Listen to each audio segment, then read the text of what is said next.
Những cây nhà quay camera chuyên nghiệp, những chiếc điện thoại mới nhất Oppo, iPhone mới nhất năm 2020 hãy lưu lại những khoảnh khắc tuyệt vời nhất của cô dâu và chú rể trong buổi chiều ngày hôm nay.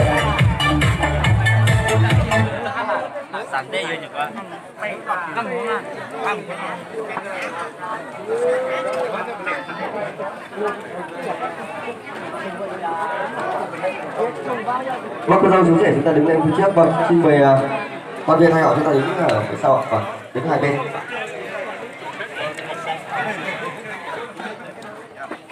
Vâng, xin mời phù dâu của chú rể chúng ta đứng cạnh chú rể cô dâu đấy. Và phù dâu đứng cạnh cô dâu. Vâng, dạ. Vâng, kính thưa toàn thể hội hôn thân mến, hiện diện lên hôn trường cưới của chúng ta ngày vui hôm nay, các chàng trai chú rể và cô dâu cùng với phái đoàn các cụ ông cụ bà, những vị đại diện cao quý nhất của họ nhà trai và họ nhà gái đang đứng trước hôn trường chúng ta ngày vui hôm nay. Vâng, kính thưa toàn thể hội hôn, đúng là mùa xuân, mùa của tình yêu, mùa của cây chuối đổi lộc tâm trời, mùa của đôi lứa tìm về xây tổ ấm. Và ngày hôm nay đây, đôi bạn trẻ chúng ta như thể con tầm cùng ăn một kén, cùng nằm một nóc. Đôi bạn trẻ đây như thể con ong, con quấn, con quýt, con trong, con ngoài. Và ngày hôm nay đây rất là tuyệt vời và chú rể của chúng ta và cô dâu đang xinh xắn đứng trước toàn thể con ngày vui hôm nay. Xin quý vị hãy dành một tràng cho đôi tân lang tân nương được không ạ? Vâng, xin cảm ơn quý vị rất nhiều. Vâng, kính thưa toàn thể hội hôn thân mến, cô dâu của chúng ta hôm nay thì đẹp tựa Thúy Kiều và đến thiên bồng nguyên soái cũng phải khóc òa vì yêu. Còn chú rể chúng ta hôm nay rất là đẹp trai, phong độ, phong lưu, biết bao nhiêu cô nàng để ý nhưng chàng trai chỉ để ý cô dâu thôi. Hôm nay rất đẹp trai trong bộ trang phục com lê cà la vạt giày da xám màu. Cô dâu thì tóc túi trên đầu, đứng cạnh chú rể thật là đẹp tình, đẹp đôi. Bình thường mỗi người một chiếc gối thôi, nhưng giờ đây hai bạn đã gối đôi nằm cùng. Vợ chồng thì giữ trọn thủy chung, trăm năm hạnh phúc mới là tình yêu. Tơ hồng thắm đượm từ đây, lễ chào duyên mới của cặp tân lang tân nương Sơn Tùng Vừa Xô chính thức được bắt đầu. Xin chào đón một tràng pháo tay nhé. Vâng, xin những tràng pháo tay của toàn thể quý vị ạ.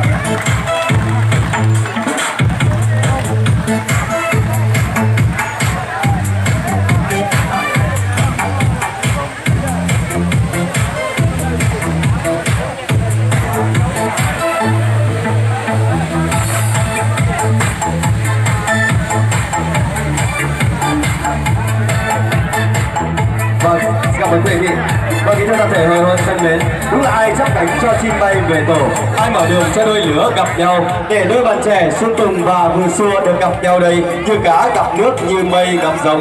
Mây gặp rồng thì mây lượn quần quần, mà cá gặp nước thì con ngược con trôi. Và trải qua những năm đợi tháng chờ rất là tuyệt vời, chàng trai và chú rể của chú rể và cô dâu của chúng ta đã trải qua những năm đợi tháng chờ tìm hiểu rất là dài, rất là lâu, và tình yêu của hai em thì rất là đậm sâu ở trong lòng. Và cho đến ngày hôm nay đây, tình yêu của hai em đã đủ năm, đủ tháng, đủ ngày, đủ tiền, đủ gạo, đủ đạo làm chồng, đủ công làm vợ, đủ cả chữ nợ, đủ cả chữ duyên, đủ cả quan viên bốn họ hai bên cùng tề điệu về đây để chúc cho hai em được trăm năm hạnh phúc. Vậy đỡ lời cho gia chủ gia đình, chủ nhân của cánh tiệp hồng là cô và chú rể. Xin được cảm ơn các toàn thể quý vị đã mất chút thời gian và gặp của mình để cùng tề điệu về đây để dự lễ thành hôn của hai em được trăm năm hạnh phúc. Một lần nữa xin một tràng tay của quý vị được không ạ? Vâng, xin cảm ơn. Vâng, kính thưa toàn thể hội hôn thân mến, tình yêu của bạn Xuân Tùng và Vừa Xua thì đã khiến cho bao nhiêu con chim phải mất ăn, biết bao nhiêu con thằn lằn phải mất ngủ, biết bao nhiêu quả đu đủ cũng phải ấp ủ chín vàng vì yêu. Có lẽ tình yêu của hai em đã thực sự đã quyện vào nhau rồi đấy ạ. Vâng, và kể lại câu chuyện tình rất lãng mạn của đôi bạn trẻ Xuân Tùng và Vừa Xua thì có lẽ là những nhà văn có thể là không tả hết được bằng lời đâu ạ. Vâng, kính thưa toàn thể, tôi thì có thể tóm gọn câu chuyện tình của đôi bạn trẻ như thế này ạ. Vâng, tôi toàn thể hội hôn thân mến, chàng trai Xuân Tùng và cô dâu Vừa Xua là những chàng vợ thì anh phải đi tìm khắp non cao núi lửa thì gặp được cô dâu Vừa Xua đây. Và chú rể chúng ta phải thốt lên một câu rằng trông xa thì em giống người tàu, trông gần thì hóa ở ngay đầu nghìn biên mà thôi. Vâng, và trải qua những năm đợi tháng chờ, họ đã tìm hiểu nhau rất là dài, rất là lâu, và trong một đêm trăng rằm sáng tỏ họ đã rủ nhau ra bờ đê chơi trò bị bắt dê. Vâng, sau khi dê cũng đã mỏi, mắt cũng đã mờ thì chàng trai chú rể chúng ta rất khéo léo nói vào tai cô dâu Vừa Xua rằng biết gì thì xưa biến thành lò, để anh làm củi anh thò vào trong, chẳng biết củi có thò được hay không, chỉ sợ nhiều quá nổ tung hết lò. Bao đêm trăng sáng hẹn hò, cuối cùng đôi bạn trẻ đã nhen nhén lên ngọn lửa tình yêu, và ngọn lửa ấy thổi bùng lên, đó là ngọn lửa hạnh phúc trăm năm trong ngày vui hôm nay. Xin quý vị hãy đổ một tràng pháo tay để chúc họ hạnh phúc ạ. Ôi, xin cảm ơn quý vị rất nhiều. Và có lẽ ngày hôm nay đây họ đang rất là hạnh phúc tay trong tận cái bầu trời hạnh phúc. Họ đang đứng trên đỉnh cao, bậc cao nhất của tình yêu, đó là ngày năm hạnh phúc như ngày hôm nay đây. Vâng, đúng là em là ánh sáng của đời cha, em là vàng là bạc của cả nhà. Em ơi, ngày vui cũng đã đến rồi. Sau đây xin mời một vị đại diện cao quý nhất của họ nhà trai và nhà gái sẽ có đôi lời cảm ơn đến toàn thể quý vị trong ngày hôm nay. Xin mời một vị đại diện trưởng đoàn của họ nhà trai sẽ có đôi lời phát biểu. Xin trân trọng kính mời ạ. Cho nên là tôi sẽ cảm ơn tất cả khách quý, như là anh em từ Trịnh Hồ với là các đôi trang sử kia đặc cô bên cùng bé anh em cho tôi cố chúc một chút thời gian về từ cái bố cơm cái buồn của hai con tôi không biết nói từ con cảm ơn là các cái lời của cái này thì tôi cũng không có thể trả hết, mà tôi sẽ cảm ơn. Có gì tôi có cảm ơn anh em, và dù cũng chẳng có gì, nhưng mà có gì thì cảm ơn anh em. Không với gia đình tôi là không vui, tôi cảm ơn tất cả anh em nhá. Xin chào tất cả quý vị và các bạn. Có những lời tâm sự rất chân thành đến từ một vị trưởng đoàn, một vị đại diện cao quý nhất của họ nhà trai và nhà gái. Đã cảm ơn đến toàn thể quý vị ngày vui hôm nay. Vâng, đúng là thông gia thì như ruộng lên bờ, bên trong thì được rể, bên chờ được dâu. Vâng, trong ngày vui hôm nay có lẽ rằng là niềm vui hân hoan nhất của con viên hai họ, các chàng trai chú rể và cô dâu, họ đang nở những nụ cười rất là tươi. Và xin mời hai vị trưởng đoàn bắt tay nhau.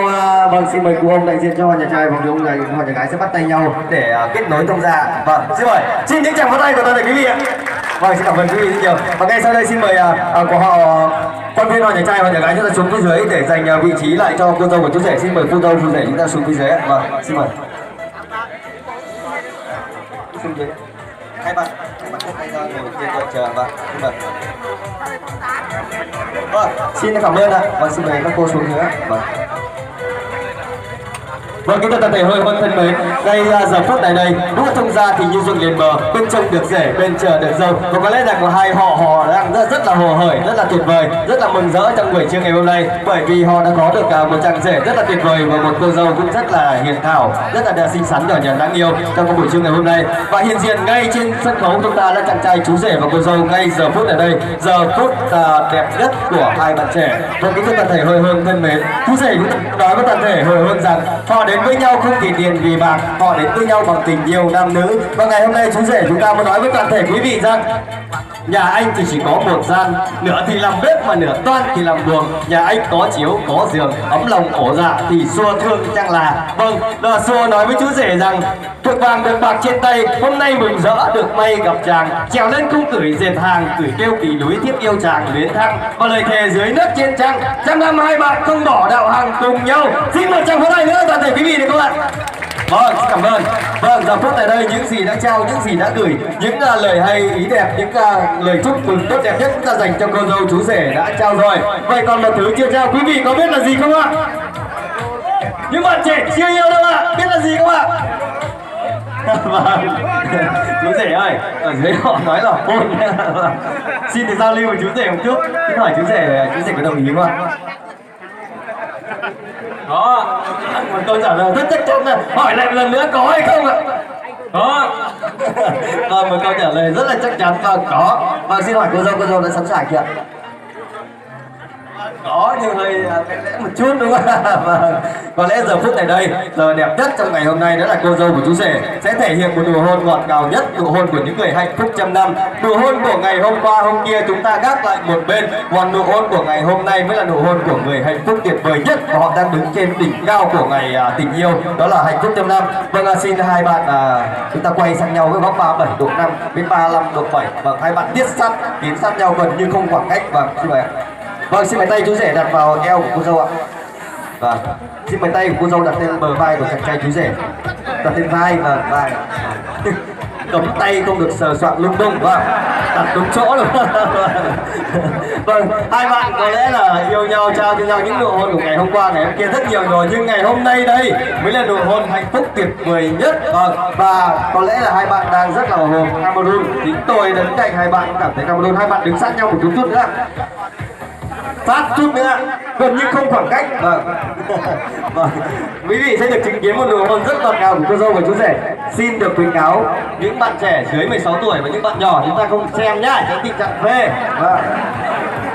Khi hôn, cơ thể hai bạn phải thả lỏng, mắt nhắm mờ, không được cắn chặt môi, miệng thì không được hở như miệng nồi, tránh tình trạng lưỡi rơi vào cổ họng, biết chưa? Vâng vâng, tránh tình trạng lưỡi rơi vào cổ họng nhé. Rồi nhưng mà đừng có. Quý vị cùng đến với tôi được không ạ? Nụ hôn đầu tiên, 3, 2, 1, bắt đầu. Vâng, một nụ hôn có lẽ rằng đã hôn rồi nhưng mà xin được khuyến cáo cô dâu chú rể này. Nụ hôn vào má trái sẽ được 3 gái, 1 trai. Nụ hôn vào má phải sẽ được 3 trai, 1 gái. Còn hôn vào môi sẽ được 1 trai, 1 gái. Còn cô dâu và chú rể nụ hôn thứ hai hôn vào đâu thì tùy nhé. Chưa tay đâu, đặt vào đúng chỗ nào. Phải nhắc nhé, không là tay sửa soạn lung tung ngay. Vâng, nụ hôn thứ hai chuẩn bị. 1, 2, 3, bắt đầu. Một nụ hôn vào môi chính là cô dâu và chú rể rất là muốn một con trai một con gái đúng không ạ? Vâng, thay mặt cho ban tổ chức xin chúc hai bạn trăm năm duyên thắm báo kể, sinh những người con trai rất tuyệt vời, đẹp trai giống bố, sinh con gái thì đẹp gái tuyết na giống mẹ. Vâng, kính thưa toàn thể hội hôn thân mến, trong ngày vui hôm nay hai bạn quay dưới nhé. Vâng, hết giờ rồi. Vâng. Trong ngày vui hôm nay chú rể có nói với toàn thể quý vị rằng anh về khúc đất trồng rau để em vun sới vườn rau mình trồng, đồng lòng thì tất cả biển đông, tình chồng nghĩa vợ như sông Hoàng Hà, cùng nhau vun đắp cửa nhà, chung cha chung mẹ chung ông bà tổ tiên. Và ngày hôm nay chính thức hai bạn đã lên ngôi trăm năm hạnh phúc và chúc cho hai bạn sống với nhau đến đầu bạc răng long bạc đầu viên mãn, sinh những người con trai thật sự đẹp trai giống bố, giỏi giang giống bố, sinh con gái giống mẹ và rất là nết na tỉ mỉ. Chúc hai bạn hạnh phúc. Vâng, xin cảm ơn. Và ngay sau đây xin mời cô dâu và chú rể cùng xuống phía dưới để cảm ơn tất cả quý vị, rót cho những ly trà nóng, những chén rượu nồng vui để cảm ơn tất cả quý vị đã bước chân thời gian vào Ngọc Phật Bình trở về trên tàu đây. Trở về đây xin mời cô dâu chú rể tiến phía dưới. Vâng, xin mời.